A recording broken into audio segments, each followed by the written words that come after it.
you're pregnant or planning on having kids in the future, you should know that you can use your lucid dreams to really practice for that experience and get the most out of your pregnancy and your parenting journey.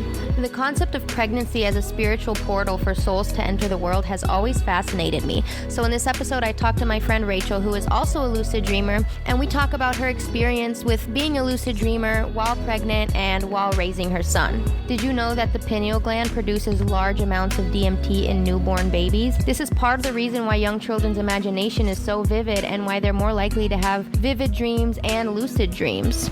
So not only do unborn babies and newborn babies produce large amounts of DMT, but we also experience this during birth, labor, death, deep meditation, lucid dreaming, near-death experiences.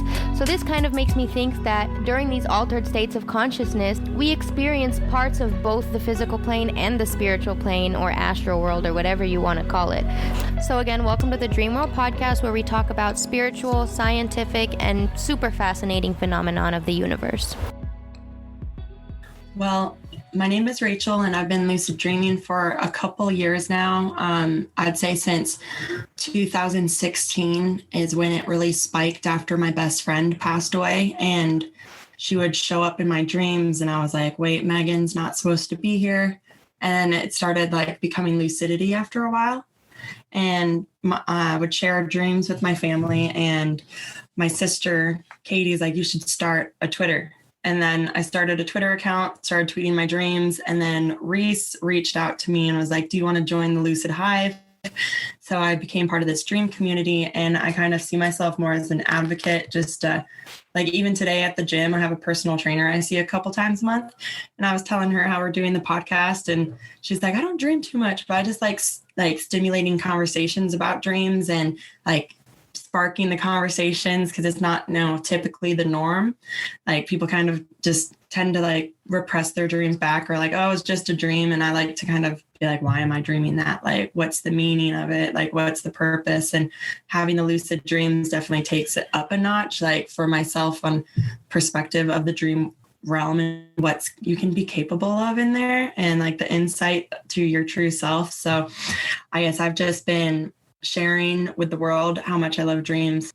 Yeah, that's awesome. I mean, like we need people like that are just like interested in it and like to talk about it. Like I love like kind of introducing people to like all the possibilities and just like opening up those conversations, because even lucid dreaming, like everybody's like a natural lucid dreamer, we all can just like figure out how to like expand on that. And then, with my pregnancy dreams, that was like a huge roller coaster, because I thought I was a really good dreamer. Like I would, recall my dreams. I would, they would be really vivid, my lucid dreams. But when I was pregnant, the hormone surge was just like, I had dreams that lasted like days, it felt like. Yeah, wow. Yeah, I definitely want to know about that, because I've been so interested in like pregnancy dreams and how like your brain changes in that. I don't have any kids myself, so you got to teach me like what that was like and what raising kids to be dreamers is like, Yeah, and that's what I really hope to do with my son Theodore. And he was definitely a oops baby, so like unplanned. But I got pregnant, and one of the first symptoms was probably like the dreams, and I didn't realize it. I just thought maybe, wow, my dreams are really on it this month. And then when I found out I was pregnant, it all kind of like made more sense. And they were very vivid and long and more than normal. So when I found out I was pregnant that night, I had a dream that it was kind of like hazy, like there was a thickness in the air, kind of like a fog, maybe because I wasn't sure what was going to happen, going to go being a single mom, like, the dad's involved, but yet, raising them, having them with me 24/7. I just knew like, okay, I'm going to do this. But that night I had in that dream with the fog and everything, there was a baby boy balloon, and it was just like floating in the air. So instinctively I was like, okay, he's going to be a boy. And I didn't find out till like several weeks later that he, was a boy, but I just had that inkling, and it came through to me in a dream. And I thought that was really neat how it just kind of immediately started right off the bat, like took the pregnancy test. I'm like, oh my gosh, holy crap, I'm pregnant, called my mom, and then went to sleep that night, had a little very ominous dream. And like that balloon was just kind of floating by. But it wasn't like scary. I felt very calm, but it was just like uncharted waters. Like, where am I going to go? whoa, this is crazy. Yeah, that's crazy. He like gave you his little announcement in the dream. Right? Yeah, what were those like 10-day long or like your days long dreams like? I want to hear about some of those. So those would just be like kind of like, they're so hard to explain too, but I'll do my best. So it would just be like going into the dream and I would already have my son with me. And like a few dreams later on, he would be like a girl and a boy, like kind of going back and forth. And I would just like have him. And there was this elevator and it was almost like a Las Vegas, like city, like, and there was a lot going on. Probably my past, like going out, partying with my friends, doing all that was like in one section, and like my future, I don't know. I just kind of see it as this like reoccurring dream that had so many like corridors, and I went down almost every single one of them through like the 9-month like pregnancy. And there's this elevator shaft, and the elevator just kept falling. So it was like the tallest like an Empire State Building in like Las Vegas, like this small little area in the middle of a desert. And this elevator was just constantly up and down. And that was the only way I could like kind of string my dreams together. Like I would be in the house, I'd have Theodore and I would just be like taking care of him. And then we'd go in this elevator and then we'd be like in some rooms, like constantly like searching for things. But it just was like upon awakening, I'm like, how did I dream like that long? That felt like a weekend vacation, like how that happened. So in this elevator, we're going up and down and it would just kind of free fall at sometimes. And at first it was very scary and like kind of gripping the sides. And after a few different times, I would be falling with the elevator and looking at the other dream characters like, guys, this happens all the time. This elevator's just broken. Like, it's fine. And it like didn't really trigger lucidity until like maybe a month or two later. And I like finally looked at the people, like the concierge desk. They're like, oh, take the elevator. And I was like, no, it's broken. I'm not going to take the elevator. I'm going to take the stairs up 50 flights. How many flights of stairs? And even like that, like, is just almost like foretelling, like there's going to be a long journey ahead. And that's what probably made the dream feel so long. It wasn't really like waking up, going to bed in the dream. It was just like a long stretch of obstacles and adventures and having Theo with me. And he would be sometimes in the elevator also. And it was just like that pivot of the dream was at the elevator. And once I said, no, I'm not going to take the elevator. It's broken. I'm going to take the stairs. Their faces kind of got serious and like looked at me like she cracked it. I don't know. It just felt like I finally got it. It clicked and I was able to just move on past that. And that was the last time I had that reoccurring dream. And some dreams would still be long and vivid, but it wasn't to that extent. I just feel like my emotions were very high and up and down. So I don't know if the elevator had that dream meaning to me, but upon waking up, I felt a lot better. Like I was like, I worked through something. I'm okay. Like I feel good now. Yeah, that's cool. I feel like you kind of like, it's like a game, you know, and then like achieving lucidity, you kind of like won. And then the dream characters, like it threw them off, you know?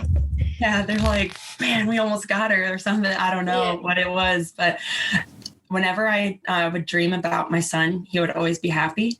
So I felt like I was dream sharing with him a lot. And like as he was developing in the womb, he would get older and like the dreams. So I remember he had like a distorted face in like the first trimester. I remember seeing him and I was like, hi, honey. And he looked like a really creepy, like, oh my gosh, like run over by a car, like smushed kind of thing. But it was just like him forming like an alien life creature, like in like a tube, like something like that. And I just felt like I was talking to him like through the dreams. And as like the second trimester came along, then he would be like a newborn baby. And then the third trimester, right before, you know, due dates coming up, he would be like running around and laughing. And I just felt like, okay, like we're going to get through this no matter what. And he was just constantly laughing in my dreams. And he was also telling me like what foods he liked the most. So I had a green smoothie from Jamba Juice, and I had that was like the main point of my dream that night. And I made sure to like get that ginger and greens like almost every day for a week because it tastes so good like in waking life. But in my dream world, it was just like so prominent like that. I was like, wow, like he really likes it. There was a dream where the the green smoothie fell on the floor and Theo as a baby is like licking it up. And I'm like, oh my gosh, he really likes it. And I was like, oh, it's fine. He can lick it off the floor. That's cute. You know, it really makes me wonder, like, when you're pregnant, you're like a portal to like this like other realm, and like you're bringing this soul into the world, which I just think is like the coolest thing ever. And like, yeah, it's like I've always wondered if they already come with like their preset like personality, and they're like, you know, merging with the world through you. Like, it's really cool. Yeah, because now Theo's 7 months old and he's such a happy baby. He's so calm. Like, if I could take the baby from my dreams and show everyone, like, this is the baby from my dreams, everyone would be like, what are you talking about? That's your son right now. Like, it's so like mirrored. Accurate. Yeah. That's awesome. That's so cool. You'd always be dancing to music in the dreams. And I had another dream about like lime juice and lemon juice. And I just started craving it. And I was like, okay, like I would listen to like my dream cravings. I would have a lot of them. It was really weird because I thought I would have more cravings in waking life. And I had almost absolutely no cravings. I didn't really long for like, oh, I need to have that. But in my dreams, certain foods would come out, and it would usually be like juices or like strawberries. Like I was in a strawberry field at one point too. And it was all these like really good fruits and vegetables. And like, I would just listen to my dream and go out and get it the next day. And I was like, this tastes so amazing. Oh my gosh. Like, I can't believe I didn't know, but I didn't have normal cravings. I had dream cravings. And I just realized that now while talking to you. No, that's awesome. It's cool. He was definitely communicating with you through that dream space. I think that's really awesome. So like, what about like now that you have the baby in your hands and you're like growing up with him and stuff, like what kind of things do you implement for him to like, you know, like just teach him about like dreams and stuff? Because I'm sure babies dream. I'm sure it's hard.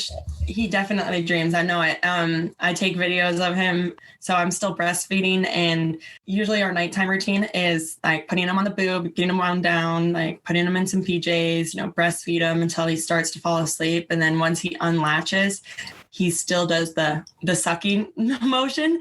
So I'll like record him, and pretty much throughout anytime he's sleeping, he'll just start doing that. I'm like, are you dreaming about milk right now? Like, what are you dreaming about? And I am like really big on him using his voice. Like this moment I brought him home, I would talk to him like he could understand me. And I was like, hey, Theodore, welcome to your new home.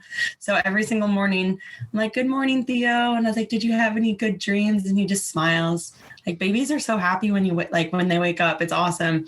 But I just talk to him as if he's understanding, like, did you have a good dream? Like, what'd you dream about? And like, are you excited for your day? And like, I've taken him to the zoo a few times, and I'm just like, are you dreaming about the bears? Are you dreaming about doggies? Like, I don't know. So I hope that, you know, once he really retains the language and it starts to understand, when we already have that morning routine of me asking how his dreams are, it's just now he'll have the moment to respond once he's able.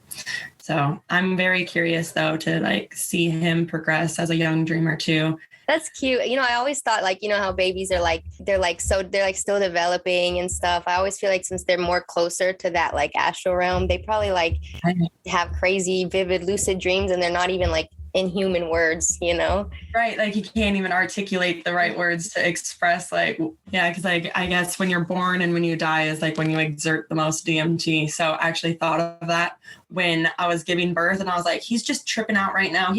Literally. My water didn't break until his head was out. So like he was in the water sack the whole time going down during delivery. So that was kind of a nice ease on my mind too, because we planned a water birth, but it was too late. I got to the birth center and she's like, nope, you're ready to go. And I was like, what? And that was something else I wrote down too, is that one of my goals when I was pregnant was to practice labor and practice giving birth. So when I become lucid, I would like try to like shift my dream that way, but it's usually becoming lucid and taking in the surroundings. I can't become lucid and be like, let's switch it up. Like it's very rare when that happens. So I was very fortunate that when I had the pregnancy or the labor dreams, I was able to trigger lucidity. So I'm like in the bathtub and I'm like surrounded by like a group of people, like friends, and they're like, come on, Rachel, you can do it. You can do it. They're all supporting me. And I'm like, wait a second, I'm dreaming right now. And I was like, okay, can we go back? And I don't know what it is, but just the thought, I'm very good at like rewinding my dreams. Yeah. So I'm able to like take that moment, and I went all the way back to like going to the hospital, like doing the breathing. I didn't go to the hospital. I went to a birth center, but maybe in my dream I was thinking that. But regardless, I was able to like get in the meditative state and breathe. And that's pretty much like was my prime focus, because I did a natural birth. So that was like a little intimidating, a lot. And it was very intimidating, but it went really good. And I'm for sure it was definitely the dreams. And I did a lot of float therapy and a lot of mind preparation for going into that.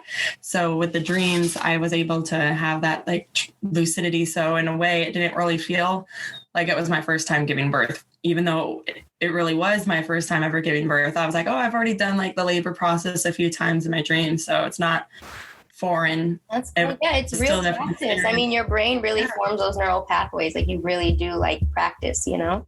Right. And I would do that with volleyball. Like growing up, I would like practice like, what is it? Like the manifestation and just like going into the float tank and getting into that meditative state. So once I started doing that with dreams, it became like a whole new ball game. I was like, wait a second, like I can do this while I'm sleeping, and it's just a whole different level. So yeah, being able to do that while I was prepping for labor was huge, because that anxiety went pretty high.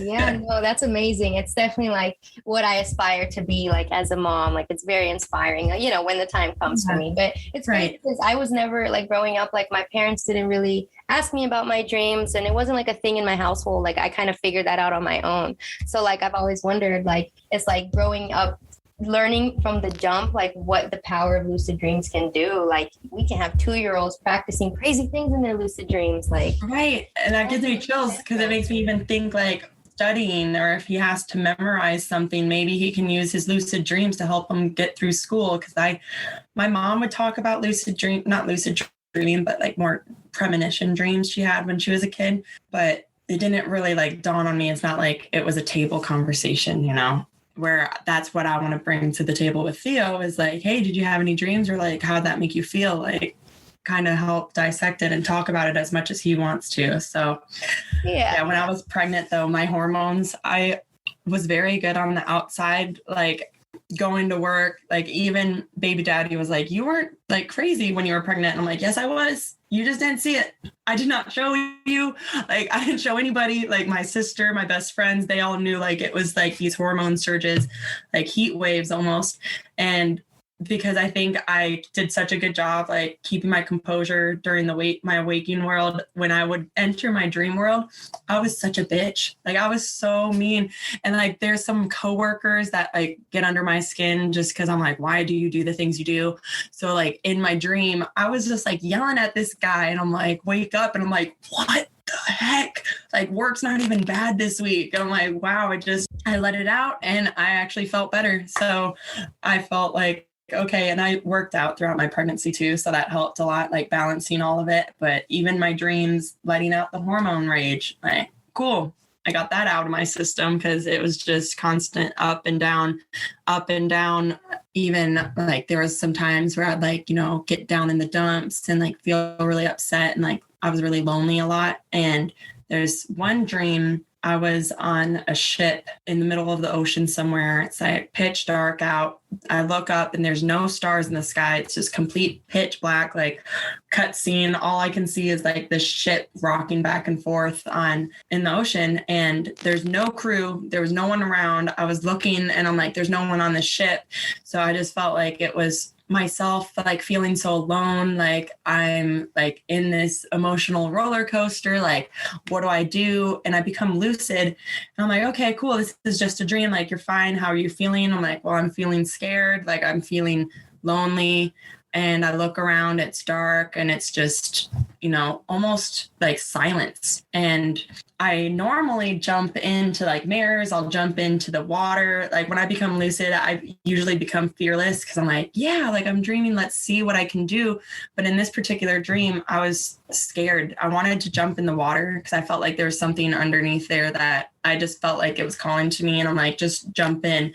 And I didn't. And I just got into the fetal position and just kind of let the dream rock away. And I woke up, and that one's really stuck with me because I feel like it has been like a really like lonely journey, but yet it hasn't the second Theo was born. Like once he was born, I'm like, okay, I have him with me now all the time. But yeah, it was just that dream in particular is like really like struck a chord because I was like, okay, like you might have felt alone, but like you're not alone. Like if I jumped in the water, I'm sure I would have seen a whole bunch of mermaid friends or something. Who knows? Yeah. You know? And I know water is like a big emotion, especially in your dreams. So that one too was just out of my norm because normally I would just jump right in there and go and see what's going on, but I just couldn't do it. I got almost like stage fright in my lucid dream. So, and I had a lot of orca whale dreams too, where I was breathing underwater and I would see like the mother orca whale with her like little whale babies. And I would just be like, hi. Whales fascinate me because they like send emotions across the world. Like they send like telepathic emotions of like love, and like if they miss somebody, they send that emotion across the ocean. It's cool to another whale. Yeah. Yes, I was like, I don't know what it was, but orca whales were like a very common dream symbol, and she was always with like her. Maybe I should look more into like whales as mothers and see like how they're doing. Stands out in the information online, but I even like bought like an orca whale shirt I saw at the mall, and I was like, okay, that's just like I need to wear it. I just want to rub them now. Yeah, that's cute. That's a good way I feel like you approach your dreams to interpret them is like really good. You know, like what does this mean? Like what does the whale in itself do? Like how do they behave? You know, like you and they're sending their love. Like to me, they're very graceful, and like killer whales are like probably one of the smartest, and like their tactics are insane. Like if you watch their Discovery Channel like segments, like the way that they hunt their prey is just mind-blowing. So maybe I have to like take that into my motherhood and be like, well, just be graceful, send out love to your child, you know, make sure that they learn the right things they need to grow and take care of themselves. So that's cool. You normally get lucid from reality checks, or like how do you normally get lucid? Reality checks, I would say. But when I first started becoming lucid, I was seeing my friend Megan in the dreams and knowing, wait a second, like you're not supposed to be here. So I guess like lost loved ones triggered it. And then for me, like growing as a lucid dreamer, it would be the reality checks and like taking a moment throughout the day. And like even right now, like, okay, you're not dreaming. Or like if I was dreaming, what would I do? Look around my friend was telling me it's like kind of called like active meditation, like taking like a few minutes throughout the day and just kind of like being present in the moment. So I think that's to me the same thing as a reality check. Yeah, it is for sure. I kind of do it too. I kind of call it like practicing being lucid. It's really mindfulness. Like when you're lucid in your dream and you're mindful in your waking life, it's kind of the same thing. You're just lucid, You're bringing your consciousness to that moment.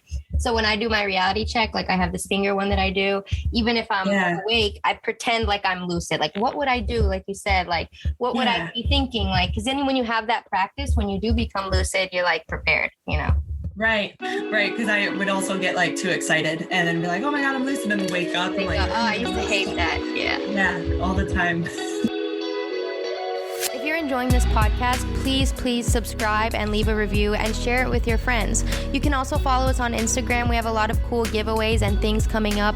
And I'm also launching a lucid dreaming crash course that you can sign up for and have one-on-one lucid dreaming coaching. So follow the Dream World podcast on Instagram to stay tuned for that.